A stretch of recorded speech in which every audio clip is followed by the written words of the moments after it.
তৃণমূল কংগ্রেসের সঙ্গে যুক্ত ব্যক্তি ধর্ষণ করেছে, তৃণমূল কংগ্রেসের ধর্ষক, এই কথাটা বলা যাবে না। কেন বলা যাবে না?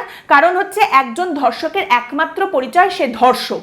সে তো তৃণমূল কংগ্রেসের কোনো দায়িত্ব নেই সেখানে। তৃণমূল কংগ্রেস কি করে বুঝবে?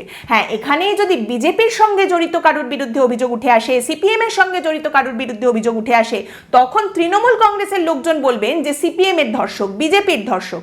কিন্তু তৃণমূলের সঙ্গে যুক্ত কেউ যদি এই ঘটনা ঘটান, তার বিরুদ্ধে অভিযোগ ওঠে, তাহলে তাকে তৃণমূলের ধর্ষক বলা যাবে না, তাকে শুধুই ধর্ষক বলতে হবে। আর তাছাড়া এই যে ঘটনাটা ঘটেছে, ধর্ষণ হয়েছে, তারপরে তৃণমূল কংগ্রেসের সরকারের পুলিশ তো গ্রেপ্তার করে ফেলেছে। ধর্ষণ হলে কি হবে সেটা তো আমরা ঠিক করে রেখেছি আগে থেকে, আমরা গ্রেপ্তারও করে নিয়েছি, অপরাজিতা বিলও পাশ করে দিয়েছি। সেটা আটকে রেখেছে কে? বিজেপি আটকে রেখে দিয়েছে।